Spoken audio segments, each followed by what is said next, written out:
हमारे बाबूजी राज पे हमला करने की।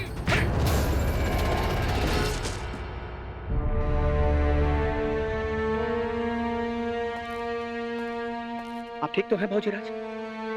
आपके हाथ से तो खून बह रहा है। कुछ नहीं रावत जी, यूं ही मामूली सी चोट है। बाबूजी राज आइए, हमें तुरंत महल के लिए चलना होगा। यह स्थान आपके लिए सुरक्षित नहीं।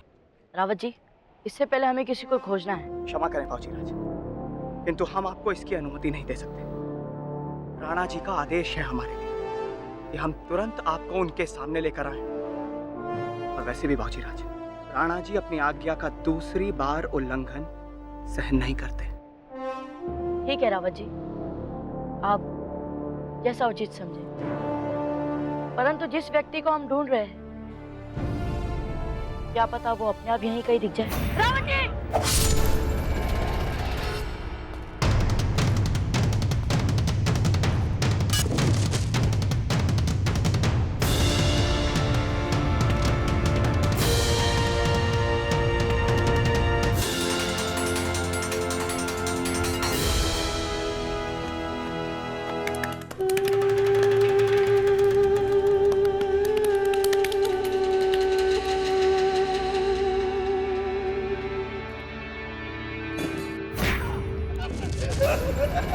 मजा नहीं आ रहा। क्या हुआ हुजूर?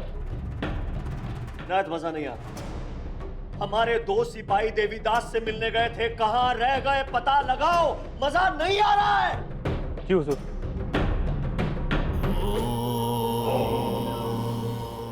बाबूजी राज, हम ये सवाल 9वीं बार आपसे पूछ रहे हैं। आप जंगल में उन 2 अफगान सिपाहियों के साथ क्या कर रहे थे? हमने कहा ना रावत जी, इसका उत्तर हम यहाँ नहीं देंगे।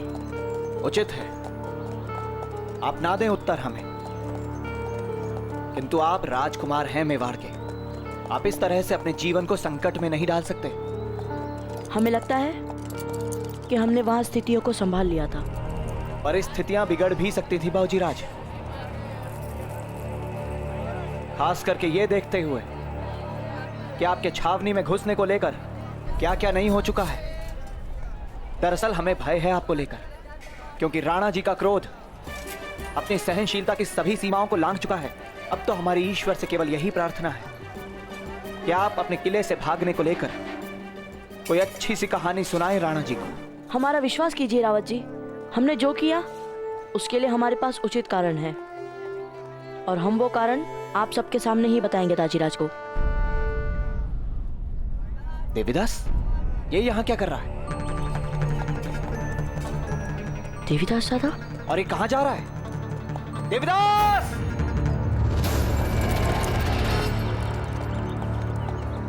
देवीदास, तुम यहाँ क्या कर रहे हो?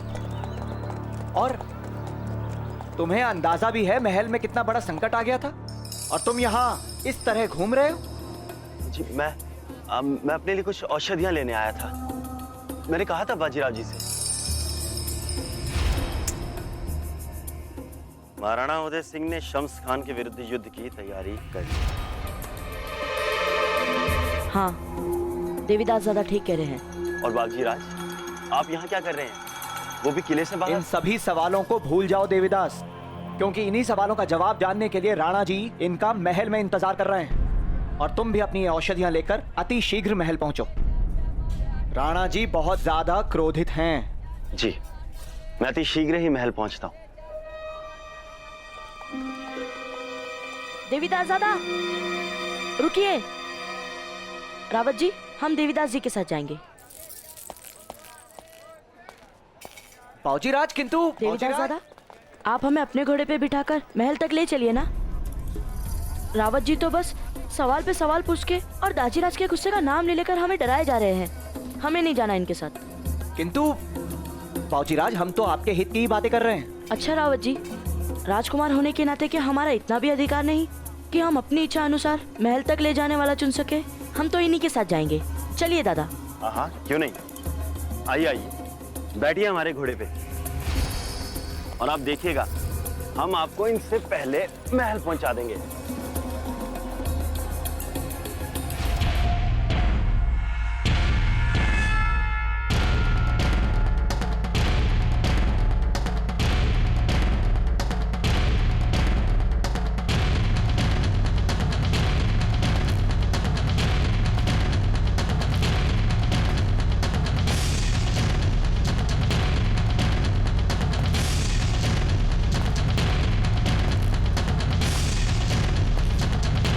हुकुम, बाबूजी राज ने किले की दीवार यूं नहीं लांगी होगी, जरूर कुछ कारण हुआ होगा हुकुम। हाँ हुकुम, वरना आप किसी से भी पूछ लीजिए, बाबूजी राज को हर कोई आज्ञाकारी ही बताएंगे। बस।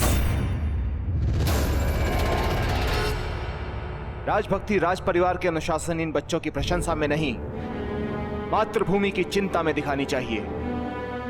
हमारा अंधा प्रेम ही हमारे बच्चों को अनुशासनहीन और विद्रोही बनाता है, समझे आप? वैसे इस बार तो हम भी देखना चाहते हैं कि हमारी आज्ञा ना मानने का क्या कारण बताते हैं कुंवर।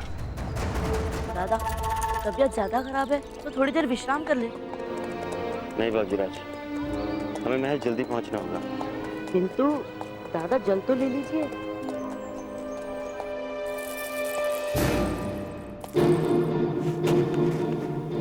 ये लीजिए दादा।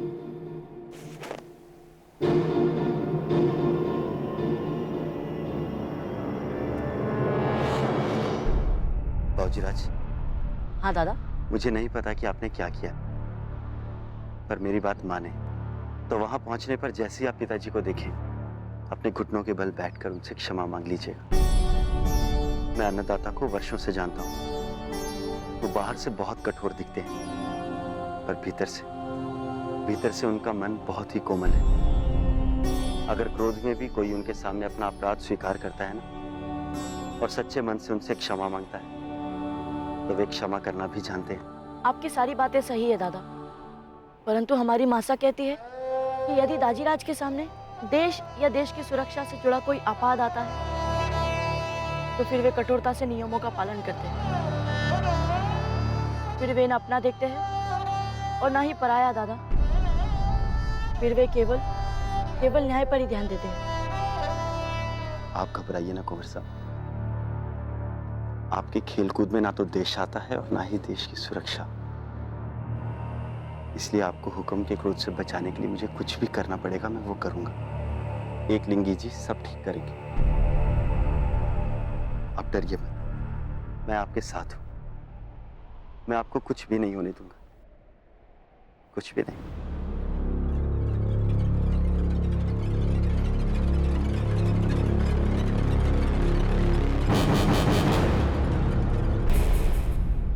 हुकुम, वो आ गए भाऊजी राज।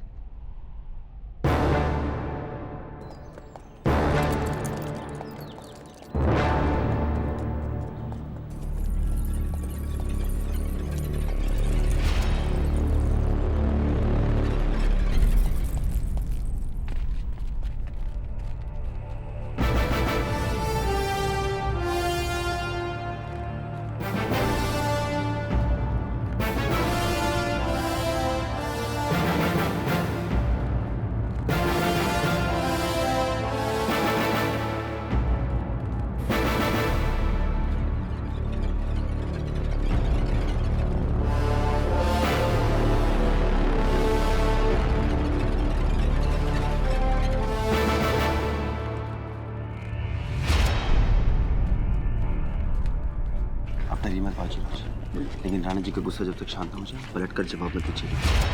देवीदास जी, आप हमारे और कुंवर प्रताप के बीच से हट जाइए।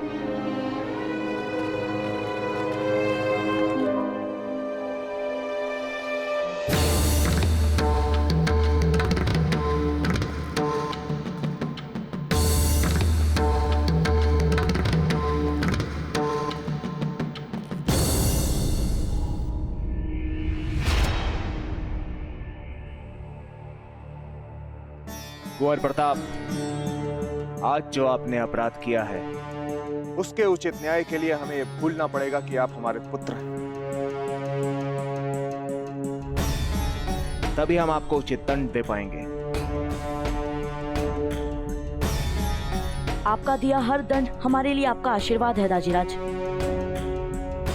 इसीलिए माँ की सीख से जो हमने किया उसके परिणाम के लिए हम तैयार हैं दाजीराज। बहुत अच्छे। तो आपने जो अपराध किया है उसके लिए आपका दंड है क्षमा कि करें दाजीराज, आप हमें दंड सुनाए उससे पहले हम आपको एक बहुत महत्वपूर्ण बात बताना चाहते हैं। और हम चाहते हैं कि आप हमें वो बात बताने की आज्ञा दें।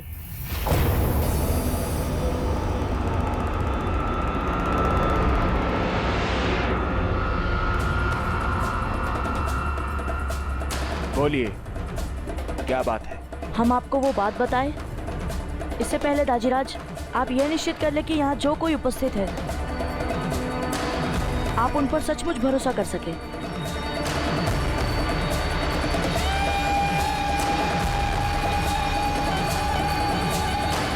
देवीदास जी, रुक जाइए।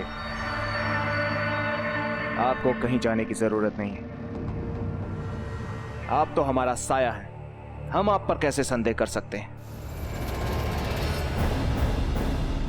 और वैसे हम तो यह कहेंगे कि यहां पर जितने भी लोग मौजूद हैं उन पर हमें पूरा विश्वास है।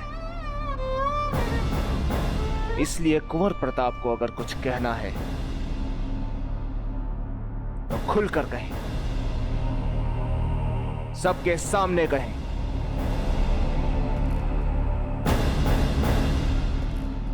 लेकिन एक बात ध्यान रखिएगा, एक अपराध तो आज आप कर चुके हैं, इस किले से भागने का। ध्यान रहे, दूसरी बड़ी गलती नहीं होनी चाहिए। बताइए, कौन सी ऐसी महत्वपूर्ण बात है जो आप हमें बताना चाहते हैं? उस महत्वपूर्ण बात को बताने से पहले हम आपको ये बता दें कि यहाँ हमारे बीच एक देशद्रोही उपस्थित है। क्या?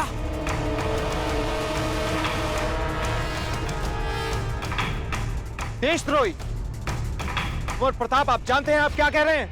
हाँ दाजीराज, कहाँ है वो? यही है वो। हमारे बीच रहते हुए वो शम्स खान के लिए खबरी का काम कर रहा है दाजीराज।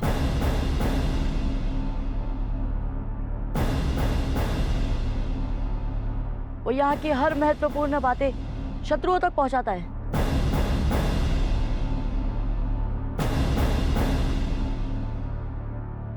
कुंवर प्रताप, हम अच्छी तरह से जानते हैं कि आप बहुत चतुर हैं, लेकिन अगर आप इस चतुराई का प्रयोग दंड से बचने के लिए कर रहे हैं, बहुत बुरा कर रहे हैं। हमारा विश्वास करें दाजीराज, हम उस देशद्रोही को यहीं आपके सामने उजागर कर सकते हैं। वो यही है इस समय। बस कुंवर प्रताप, बस।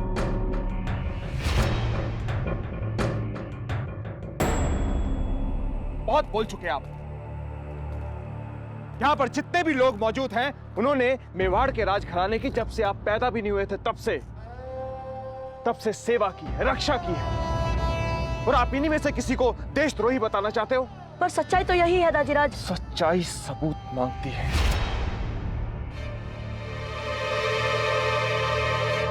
और बिना ठोस सबूत के ना तो हम किसी पर उंगली उठाएंगे और ना ही किसी और को उठाने देंगे। अगर सबूत ना होता तो हम आपके सामने इतनी बड़ी बात बोल ही नहीं पाते दाजीराज।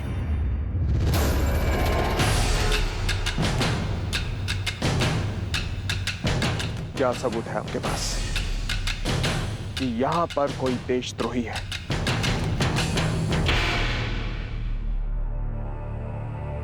सबूत है दाजीराज, और सबसे पहला सबूत है कि जो महत्वपूर्ण जानकारियां जो सिर्फ और सिर्फ आपके विश्वास पात्र सामंतों को ही पता है, वो जानकारियां हम भी आपको दे सकते हैं। आज से ठीक 4 दिन बाद आप शम्स खान के विरुद्ध युद्ध की घोषणा करने वाले हैं।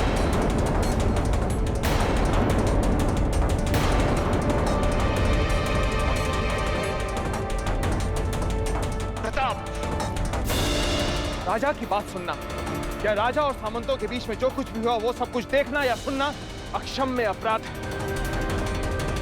अक्षम्य अपराध है, जानते हैं आप? हुकुम, मामला बहुत संगीन हो चुका है। हमारा आपसे निवेदन है कि आप पहले एक बार शांति से बाबूजी राज की बात को सुन लें। अब सुनने के लिए बचा क्या है?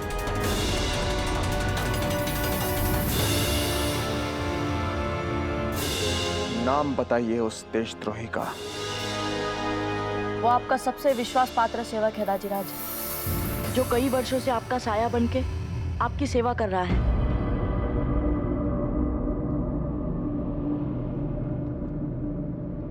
इस सच्चाई को जानने से पहले तक वो हमारे लिए सब कुछ था। मित्र, सलाहकार, हितैषी, सब कुछ, जिसे सदा हमने अपना रक्षक माना।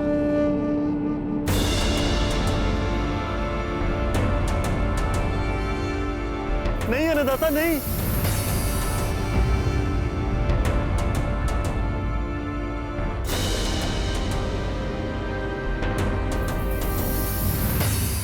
क्या ये बात आप पूरे विश्वास और सबूत के साथ कह रहे हैं कुंवर प्रताप? हाँ दाजीराज, हमने खुद अपनी आंखों से इन्हें जंगलों में 2 अफगान सैनिकों से सोने की अशर्फियां लेते हुए देखा और आपकी बैठक की सारी गुप्त बातें उन्हें बताते हुए सुना।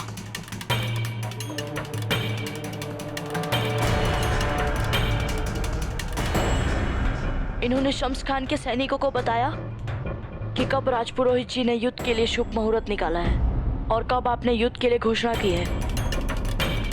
सारी बात बता दी इन्होंने सैनिकों को, सब कुछ। इसलिए किले की दीवार फांदकर हमने जंगल तक इनका पीछा किया, क्योंकि हमने इनके पास शम्स खान का परिचय पत्र देख लिया था। हमें उसी समय इन पर संदेह हो चुका था। मुझे माफ करें, मुझे क्षमा करें अन्नदाता। मैं ऐसी गलती फिर नहीं करूंगा। मुझे माफ करें, मुझे क्षमा करें।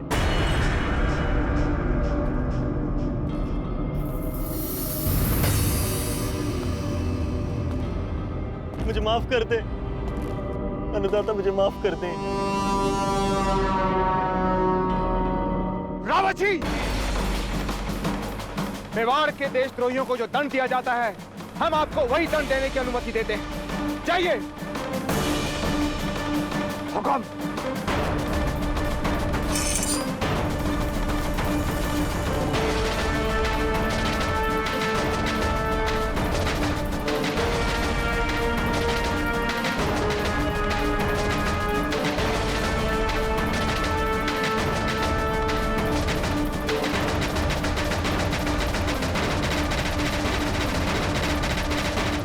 जाइए रावत जी।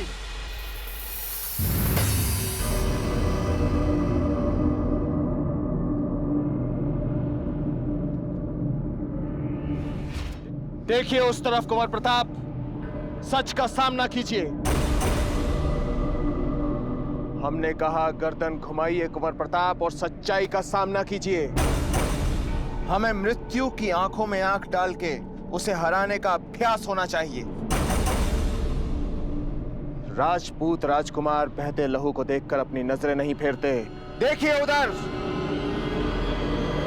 कुंवर प्रताप, हम ये आदेश दे रहे हैं आपको, देखिए।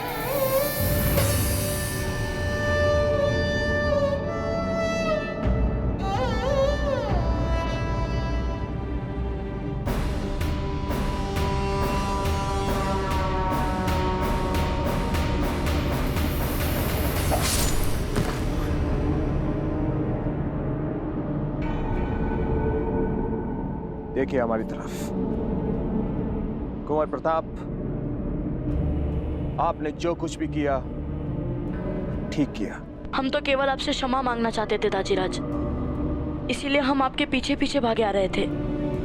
आपके पीछे पीछे आते न जाने हमारे सामने ये सब कैसे आ गया। और दाजीराज, जाइए, अपनी माँ के पास जाइए। जो आ गया दाजीराज।